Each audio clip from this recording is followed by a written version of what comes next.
रात के 10 बज चुके हैं। संविधान की शपथ के साथ हाजिरों में रुमाना इसार खान। जो काम सरकारों का फर्ज है, सरकारों की जिम्मेदारी है, सरकारों की ड्यूटी है, वो काम उनको कोर्ट की फटकार के बाद अब याद आ रहा है और करने को सरकारें मजबूर हो रही हैं। कोरोना महामारी के संकट के बीच इससे बड़े दुर्भाग्य की बात और क्या हो सकती है। लेकिन दिल्ली में ऑक्सीजन के संकट के मामले में ऐसा हो रहा है। कल दिल्ली हाई कोर्ट ने इसीलिए केंद्र सरकार को बाकायदा अवमानना का नोटिस तक भेजने की बात कही थी। हालांकि आज सुप्रीम कोर्ट ने उस पर रोक लगा दी, लेकिन साथ में यह भी कह दिया कि यह मिलकर काम करने का वक्त है। कोर्ट से लगी फटकार तो एक्शन में आई सरकार। दिल्ली के लिए रातों रात हुआ ऑक्सीजन का इंतजाम। ऑक्सीजन एक्सप्रेस पहुंची।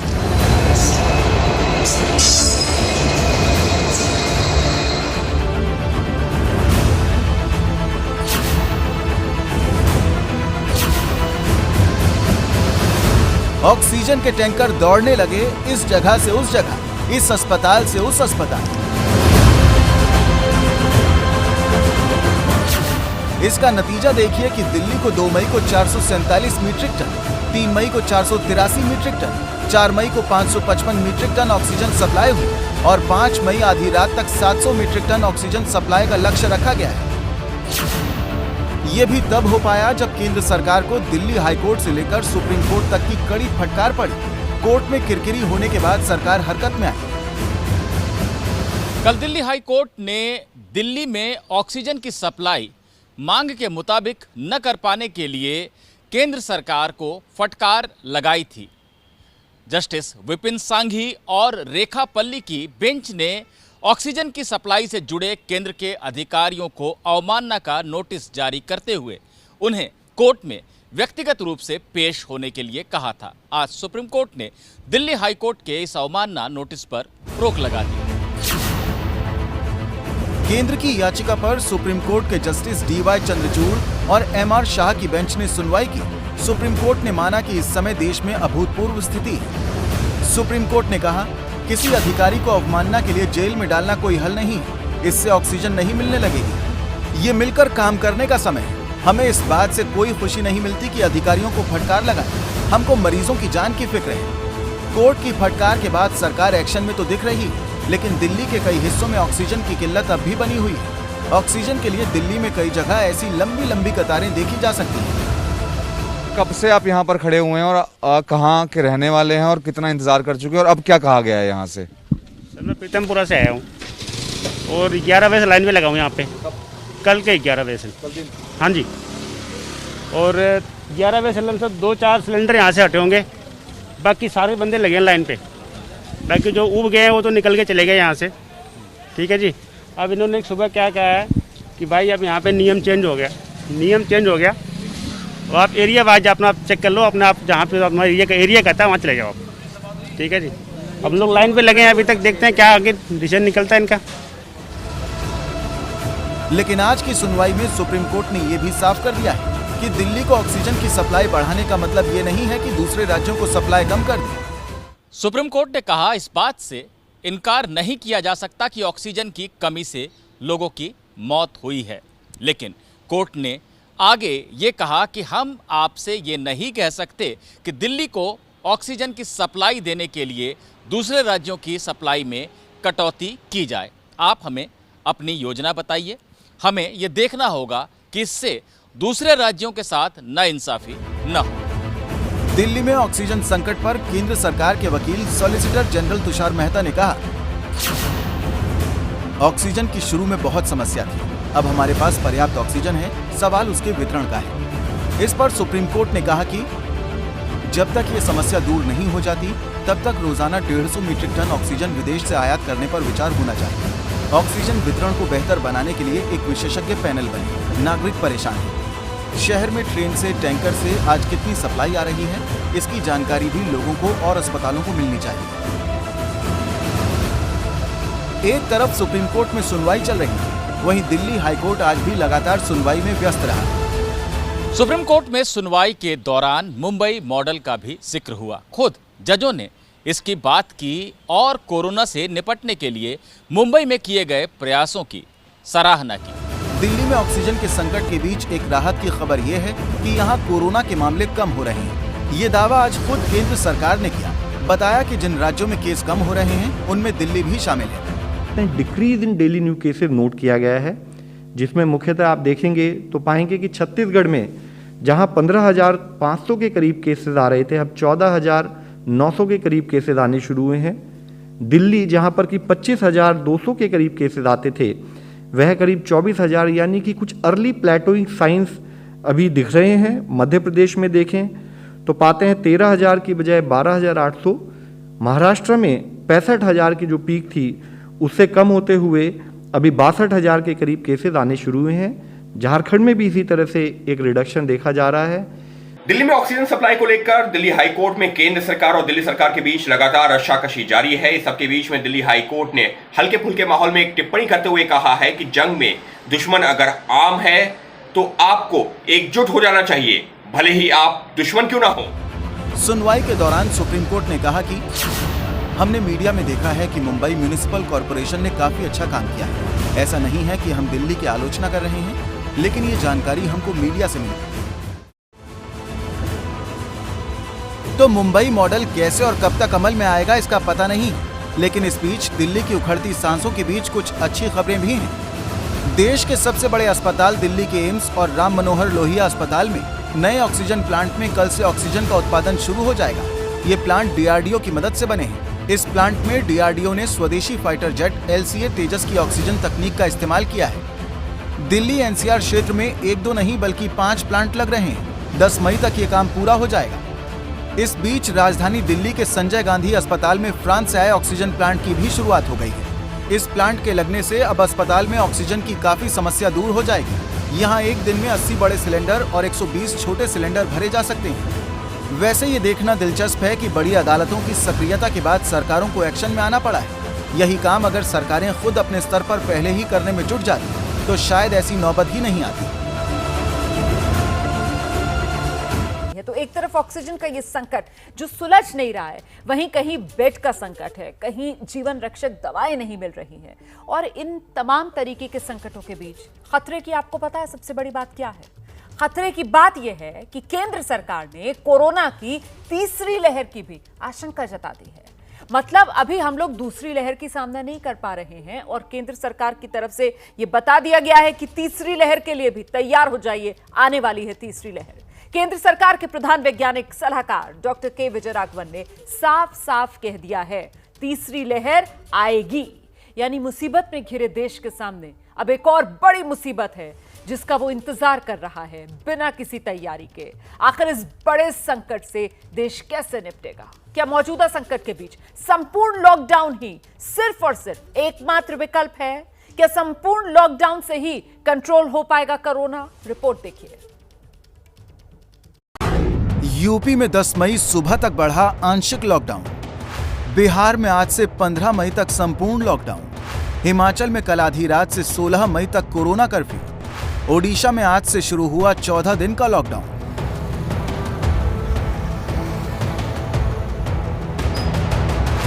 तो क्या संपूर्ण लॉकडाउन से ही कंट्रोल होगा कोरोना? ज्यों-ज्यों कोरोना के केस बढ़ रहे हैं, मृतकों की संख्या बढ़ रही है, बेड और ऑक्सीजन के लिए हाहाकार मचा है, उसको देखते हुए संपूर्ण लॉकडाउन की मांग भी धीरे धीरे जोर पकड़ने लगी है। यूपी में तो योगी सरकार ने आंशिक कोरोना कर्फ्यू या आंशिक लॉकडाउन को सोमवार 10 मई सुबह 7 बजे तक बढ़ाने का फैसला कर दिया।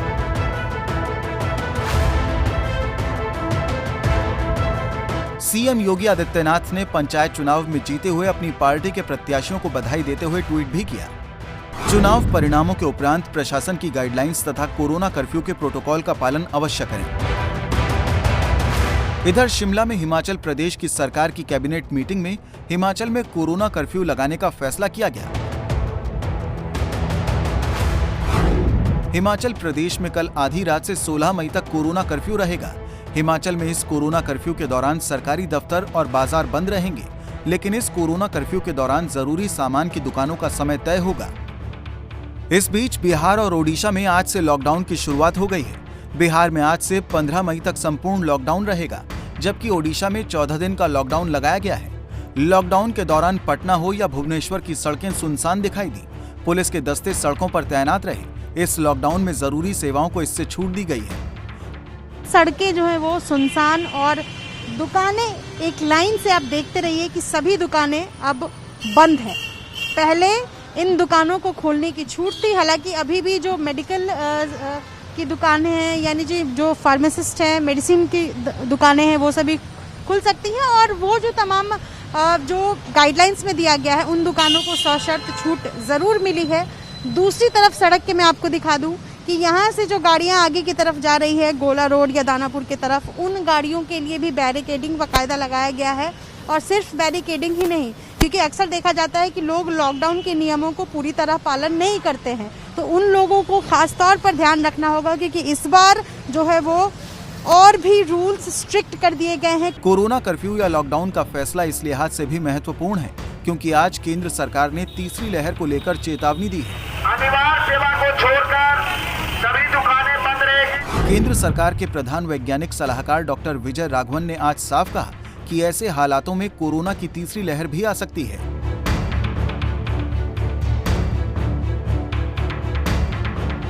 The phase 3 is inevitable, given the high levels of circulating virus, but it's not clear on what time scale this phase 3 will occur. Hopefully, incrementally, but we should prepare for new waves. Previous infections and vaccines will cause adaptive pressure on the virus for new kinds of changes which try to escape it. And therefore, we should be prepared by scientifically to take care of that. तो क्या ऐसे हालातों को देखते हुए संपूर्ण lockdown ही इकलौता रास्ता है? क्या संपूर्ण लॉकडाउन ही कोरोना वायरस की चेन तोड़ने में कारगर साबित होगा?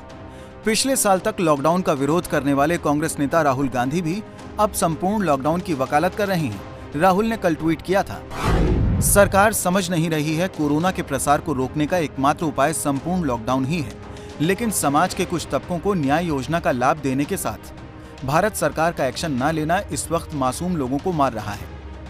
हालांकि प्रधानमंत्री नरेंद्र मोदी ने पिछले दिनों जब राष्ट्र के नाम संबोधन किया था तब उन्होंने बहुत जरूरी न होने पर लॉकडाउन से परहेज करने की सलाह दी थी। हमें देश को लॉकडाउन से बचाना है। मैं राज्यों से भी अनुरोध करूंगा कि वो लॉकडाउन को अंतिम विकल्प के रूप में ही इस्तेमाल करें।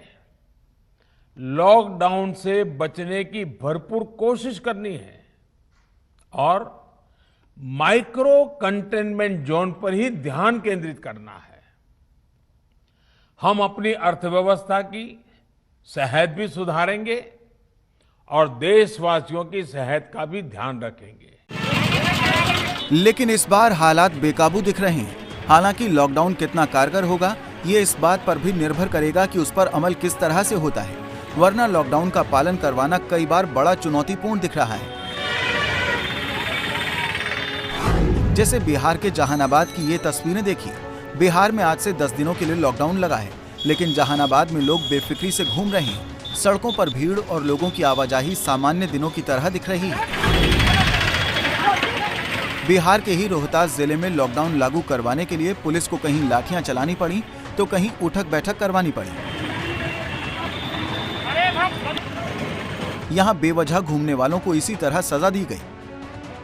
बिहार के कैमूर जिले में भी लॉकडाउन का पालन करवाने के लिए प्रशासन को सख्ती दिखानी पड़ी।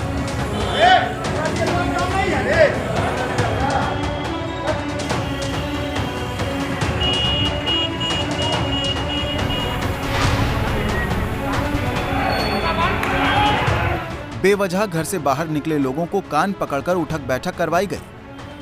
पैदल यात्री जो है अनावश्यक नहीं चलेंगे, परिवहन जो है बिना परमिशन के नहीं चलेंगे और जो भी मोटरसाइकिल वाले हैं, वाहन वाले हैं, जो यदि वो सरकारी सेवक हैं उनको अपना कार्ड दिखाना होगा, तभी वो चलेंगे, अन्यथा नहीं चलेंगे। पूरी सख्ती से पालन कराया जाएगा। पूरी सख्ती से पालन कराया जा रहा है। पंजाब में कोरोना कर्फ्यू है, लेकिन गुरदासपुर में दुकानदार राज्य सरकार के इस फैसले के खिलाफ सड़कों पर उतर आए। ये दुकानदार कोरोना कर्फ्यू में शराब के ठेके खोलने के सरकारी आदेश का विरोध करने उतरे। पंजाब में कोरोना के कारण 15 मई तक डे नाइट कर्फ्यू लगाया गया है। संविधान की शपथ देख रहे हैं आप। देश में इन दिनों जो चीज नायाब हो चुकी है वो है प्राणवायु, ऑक्सीजन। देश भर से आ रही तस्वीरों को देखकर इस बात का अंदाजा लगाना मुश्किल नहीं है कि कोरोना मरीजों के लिए एक एक सांस का संघर्ष कितना दर्दनाक हो गया है। देश में ऑक्सीजन की किल्लत को लेकर अब देश की सुप्रीम कोर्ट में सुनवाई। देखिए सांस के संघर्ष पर हमारी ये खास रिपोर्ट।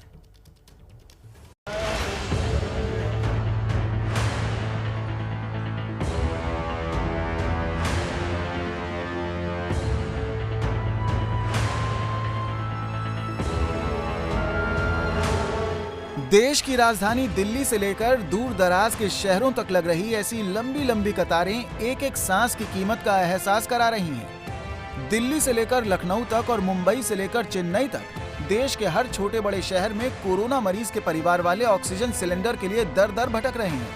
लेकिन देश में ऐसे विकराल और भयानक होते हालात के बीच केंद्र और राज्य सरकारें हालात की गंभीरता से अपना पल्ला झाड़ने की कोशिश में हैं। वहीं राजनीतिक दल आरोप प्रत्यारोप में ही उलझे हुए हैं।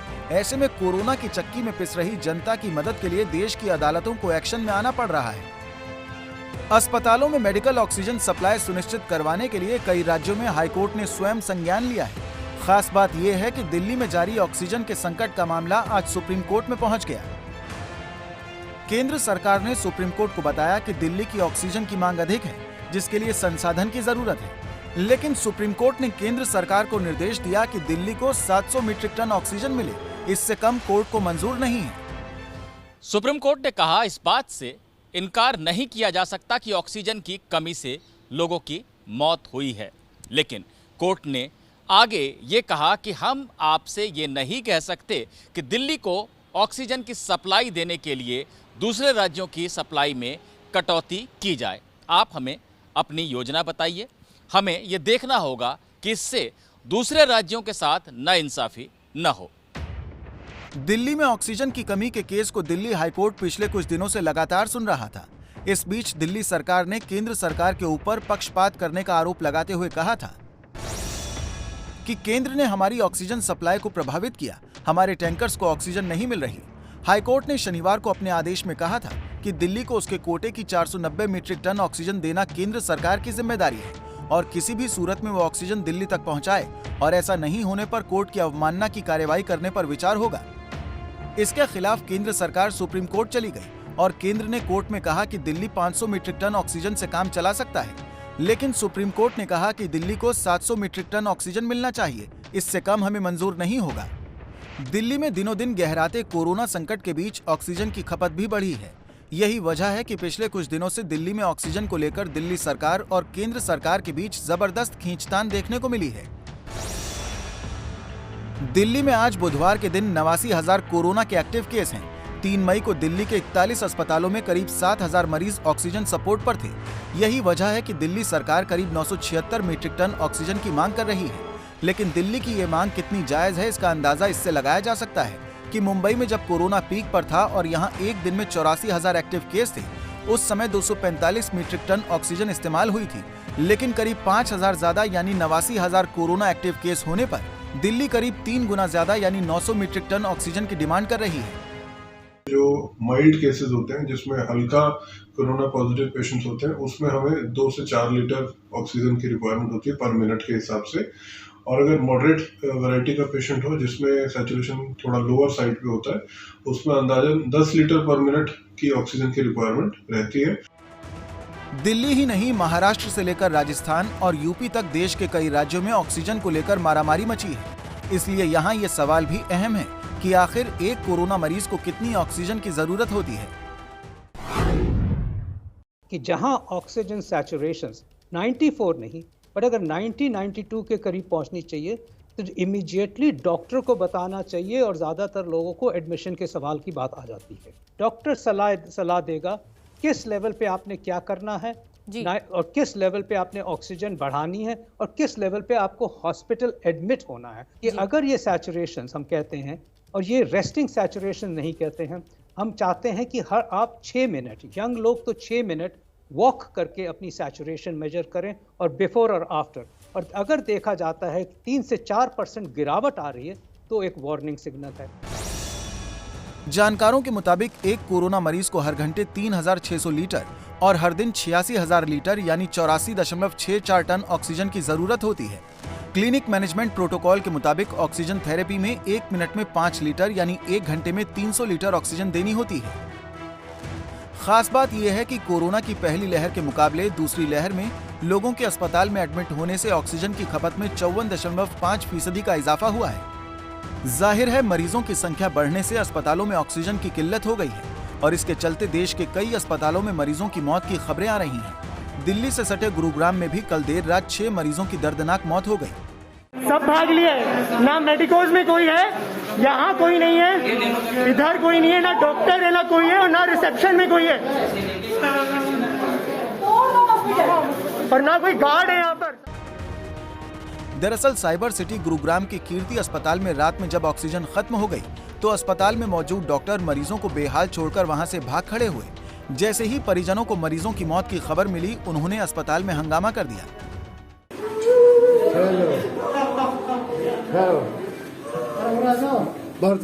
बस बस देखो मामा इधर डेड डेड सब ऐसे ही पड़े हुए। कोरोना के इस काल में ऑक्सीजन की किल्लत से हाहाकार मचा है और ऐसे हालात से निपटने के लिए जहां विदेश से ऑक्सीजन बुलाई जा रही है वहीं अलग अलग तरीकों से देश में ही ऑक्सीजन का प्रोडक्शन बढ़ाने की कोशिशें भी लगातार जारी हैं। डीआरडीओ भी स्वदेशी फाइटर जेट LCA तेजस की ऑक्सीजन तकनीक का इस्तेमाल 500 ऑक्सीजन प्लांट लगाने में करने जा रही है। ये सभी ऑक्सीजन प्लांट प्राइवेट और सरकारी कंपनियों के जरिए देश के अलग अलग हिस्सों में लगाए जाएंगे। दिल्ली NCR में ऐसे 5 प्लांट लगाने का काम 10 मई तक पूरा हो जाएगा।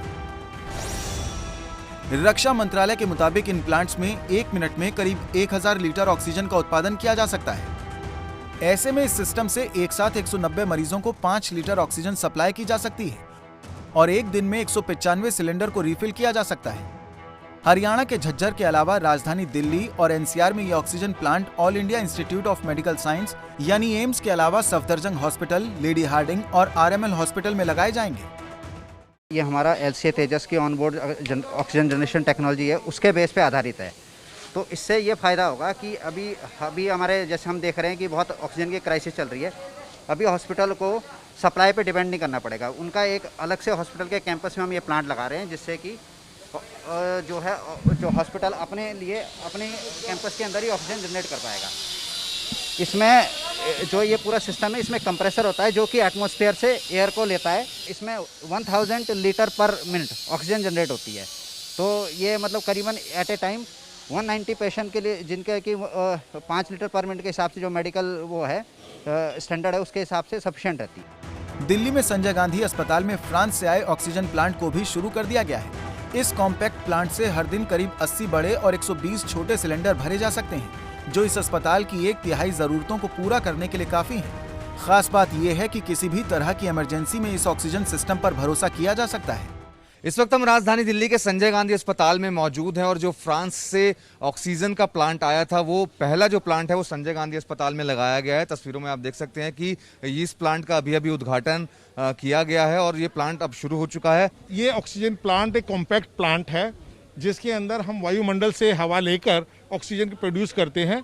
ये पहला स्ट्रक्चर है जिसके अंदर हम ऑक्सीजन हवा ली जाती है, दूसरा हवा को फिल्टर कर दिया जाता है, हवा प्योर हो जाती है, सारा प्रदूषण मुक्त हो जाता है। यदि किसी तरह का कभी इमरजेंसी आ जाती है तो हम इस सिस्टम पर डिपेंड कर सकते हैं। हमें सिलेंडर नहीं मिले तो पेशेंट की लाइफ बचाने में ये प्लांट जो है बहुत बड़ा योगदान देगा हमारे लिए। एक दिन में करीब 80 वाले बड़े सिलेंडर ये दे देगा और छोटे वाले 120 सिलेंडर रोज प्रतिदिन ऑक्सीजन दे सकता है। जाहिर है देश में एक तरफ जहां कोरोना का कोहराम मचा है वहीं दूसरी तरफ ऑक्सीजन की किल्लत को लेकर लगातार घमासान भी तेज होता जा रहा है। लेकिन इन सब के पीछे सवाल यही है कि कोरोना महामारी के 1 साल बाद भी देश में ऑक्सीजन की किल्लत का जिम्मेदार कौन है। किसी भी लोकतंत्र में चुनाव जरूरी होते हैं, ये बात तो सरकार से लेकर प्रशासन और हम जैसे आम लोग, आम जनता सब जानते हैं। लेकिन इस बात को भी क्या कोई मानने के लिए तैयार है कि कोरोना जैसी महामारी में जवाबदेही वो जरूरी है? कोरोना से मचे हाहाकार के बीच बेशुमार मौतों के लिए आखिर कौन जिम्मेदार है? देखिए खास रिपोर्ट। चिलचिलाती धूप में खड़े ये वो मजबूर लोग हैं जो गंभीर कोरोना मरीजों के लिए ऑक्सीजन सिलेंडर के लिए कतार में हैं। ऑक्सीजन प्लांट के बाहर ऐसी कतारें यूपी से लेकर राजधानी दिल्ली तक में लग रही हैं। कोरोना के इस काल में जहां एक तरफ जनता स्वास्थ्य और सांस लेने के मौलिक अधिकार से ही वंचित नजर आ रही है, वहीं स्वास्थ्य के अधिकार पर लोकतंत्र का अधिकार भारी पड़ता भी नजर आया है।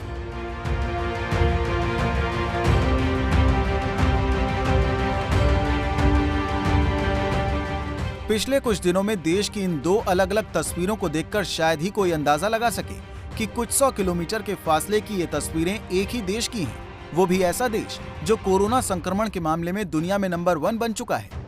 कोरोना के इस काल में देश में इलेक्शन और इन्फेक्शन के बीच एक लंबी रेस चली है और इस रेस में भले ही कोई भी राजनीतिक दल चुनाव जीता, लेकिन जनता लगातार जिंदगी की जंग हार रही है। किसी लोकतांत्रिक राष्ट्र के लिए अगर चुनाव जरूरी है तो फिर कोरोना जैसी राष्ट्रीय आपदा में शासन प्रशासन की जवाबदेही क्यों जरूरी नहीं है? क्यों देश में हेल्थ सिस्टम चरमरा गया है? आखिर क्यों लोगों को इलाज नहीं मिल रहा है? ये वो सवाल हैं जो आज देश का आम आदमी ही नहीं बल्कि देश की अदालतें भी पूछ रही हैं। दिल्ली हाईकोर्ट ने ऑक्सीजन सप्लाई को लेकर जहां राज्य और केंद्र सरकार को फटकार लगाई है, वहीं सुप्रीम कोर्ट भी सरकार के रवैये से बेहद नाराज है। इसी सिलसिले में इलाहाबाद हाईकोर्ट ने मंगलवार को बेहद सख्त टिप्पणी की है। हाईकोर्ट ने कहा कि अस्पतालों में ऑक्सीजन सप्लाई नहीं होने से कोरोना मरीजों की जान जाना अपराध है, ये किसी नरसंहार से कम नहीं है। कोर्ट ने कहा, कोरोना मरीजों को मरते देख हम दुखी हैं। ये उन लोगों द्वारा नरसंहार से कम नहीं जिन पर ऑक्सीजन की व्यवस्था करने की जिम्मेदारी है। हम अपने लोगों को इस तरह कैसे मरने दे सकते हैं, जबकि विज्ञान इतना एडवांस है कि आज हार्ट ट्रांसप्लांट और ब्रेन सर्जरी भी हो रही है। अदालत ने कहा, जिन लोगों के जिम्मे ऑक्सीजन की खरीद और सप्लाई का जिम्मा था, वो इसे ठीक ढंग से न करके आपराधिक कृत्य कर रहे हैं। लखनऊ और मेरठ में ऑक्सीजन की कमी से हो रही मौतों को लेकर सोशल मीडिया पर चल रही खबरों के रेफरेंस में कोर्ट ने ये कमेंट किया, जाहिर है देश में हेल्थ सिस्टम का ये हाल है कि कहीं अस्पतालों में बंद पड़े वेंटिलेटर धूल फांक रहे हैं तो कहीं ऑक्सीजन की पाइप ही गायब है। मध्य प्रदेश के शाजापुर में पिछले साल जिला अस्पताल में ऑक्सीजन पाइपलाइन लगाई गई थी। इसका फर्म को भुगतान भी कर दिया गया, लेकिन जब मामला खुला तो ऑक्सीजन पाइपलाइन की चोरी बता दी गई। जाहिर है कि ऑक्सीजन पाइपलाइन सिर्फ कागजों पर ही लगी। यही हाल देश में लगने वाले करीब 150 ऑक्सीजन प्लांट का भी रहा, जिनमें से करीब 35 ही बन सके। ये कुछ उदाहरण भर हैं। जाहिर है जब तक जिम्मेदारी तय नहीं होगी, जनता को बेहतर सुविधा एक सपना ही रहेगी। समाज और प्रशासन के इस गैर जिम्मेदारी के नासूर को कोरोना के इस काल ने एक बार फिर सबके सामने ला दिया है। संविधान की शपथ देख रहे हैं आप। आज का सवाल, क्या कोर्ट की फटकार से ही एक्शन में आएगी सरकार? आपकी राय, मतलब पोल के आंकड़े और मेरी राय आपका इंतजार कर रही है आगे। संविधान की शपथ देखा आपने। हमने आज ट्विटर पर सवाल पूछा, क्या कोर्ट की फटकार से ही एक्शन में आएगी सरकार? इस सवाल पर आपकी राय सामने आ गई है। पोल के नतीजे, आंकड़े आप देख सकते हैं टेलीविजन स्क्रीन के निचले हिस्से पर। 61% लोगों का मानना है हां, कोर्ट की फटकार से ही सरकार एक्शन में आएगी। 39% लोग इस बात से भी मायूस हैं। और अब वक्त मेरी राय का। आज के शो के बाद मेरी राय बहुत साफ है। किसी भी आपदा के समय सरकार की पहली ड्यूटी है अपने नागरिकों को मुसीबत से बचाना, लेकिन इस फर्ज की याद अगर कोर्ट को दिलानी पड़े तो यह स्थिति बेहद निराशाजनक, बेहद दुखद है। संविधान की शपथ में आज इतना ही। कल रात 10 बजे आपसे फिर मुलाकात होगी।